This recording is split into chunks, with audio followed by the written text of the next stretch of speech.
happy with the current political climate because it allows us to do business. I can't comment on politics. I'm just a businessman. Of course, I need the right environment to prosper. The rest is irrelevant. The reply is evasive, but this billionaire can't hide his relationship with the Communist Party, which has allowed him to become successful. I have very strong government support. The local party secretary and the governor are regular visitors to the site. They are delighted with how the work is progressing and are looking forward to being open for business. Before you can trade in real estate in China, you need building permits and demolition permits. To build his chateau, Mr. Zhang had to clear hundreds of acres of Beijing suburb. Over there, we're going to demolish those villages. It's not a problem. We're giving the villagers the opportunity to change and to improve their quality of life. Most of the workers come from the neighboring village. We're creating jobs for them. When we have cleared their village, they will move into blocks of flats, and their lives will no doubt be better there. In one of the remaining villages, they are paradoxically starting to renovate some of the old houses. Everything will be pulled down in the next few weeks, so they have to work fast. If it looks shabby, we won't get any money. So we're fixing the place up, extending it. Once it's done, they'll have to give us $1 million at least. It's as simple as that. If there's some advantage for me in demolishing the village, then I agree. But in any case, it's not me who decides, it's the local party secretary. So no great resistance from the villagers here. They know that the game is already up and are simply trying to get what they can. The people here are resigning themselves to their fate without really understanding their new neighbors' plans. They're going to tear down our village. They call it the modernization of the countryside. He's the one providing the money. I don't understand why that castle was built. Nobody does. But a prestigious tourist attraction like that must be a good thing, right? So?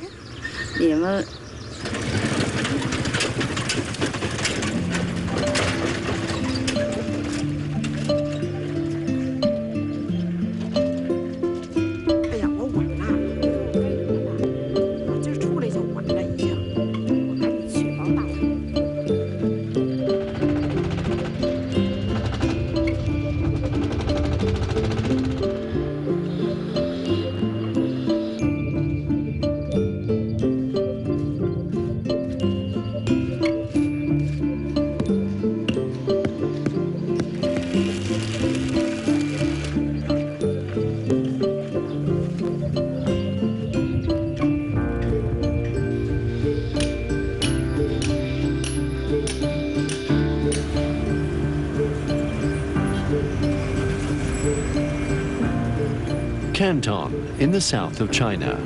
Number 1. Amazing. Number 2. Afraid. 1, 2, 3, go. Amazing, afraid, capable, creative, delay, education, favorite, patience, relaxation, shame. Good job. The more mistakes you make, the more progress you make. Yeah. You have to exaggerate. We are in Li Hang Studios. This is where they make hundreds of derivative products, like this English conversation cassette. Now from number 1 to number 10, let's have a little race. Your English is really amazing. What do you do for relaxation? He tried to explain why he was late. I'm afraid we have to wait until tomorrow. What pains us, strains us, when time is wasted. Wow. You know, our voice has been stay there for almost over 10 years. Millions of people.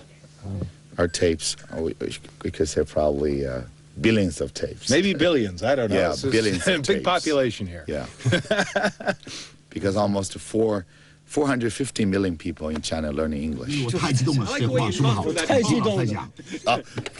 you can cancel that. But he also represents hope or a ray of light for millions of people who have to learn to speak English or learn to open up, to blossom, so to speak. And he takes them by the hand, in a way, as they follow his example. And that's something else, more than the English, I would say. That's the real strength behind it. It's part of the opening up of the country and of the individual. So this is our international editing office. Over the last 10 years, Li Hang has become a flourishing company all on his own. So we're making books for all over China. So I've been here for probably 5 years. 200 people working among portraits of their boss. Their mission is to promote Li Hang's image. You have to write Professor Li Hang bigger here. And there, learn English with Professor Li Hang. Per year, probably 100 books, but all about learning English. One book can sell probably 500,000 copies. 500,000.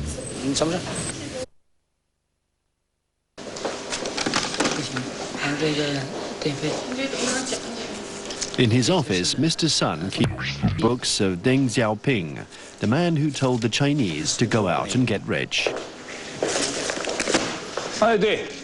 Thanks to Deng Xiaoping opening up the markets, we have hauled ourselves out of poverty. We now have more freedom to invest and get rich. There are small businesses popping up everywhere. Freedom for the people, freedom in the market. It's made people wealthy. Deng Xiaoping opened up the markets, and it was good for everyone. Modern China is marching forth to the sound of Deng's drumbeat. Mr. Sun is receiving a guest by video conference. It's the president of General Motors, the American automobile giant. He wants to build a factory in the town, and Mr. Sun is a compulsory port of call.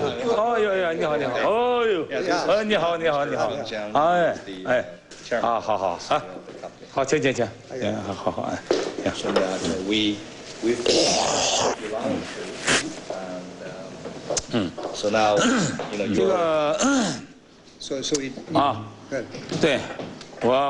Gentlemen, I would like to welcome you to my company. Welcome you to my company, to my city. Here in China, there is a shortage of entrepreneurs and company directors. Western businesses can still teach us a lot about management.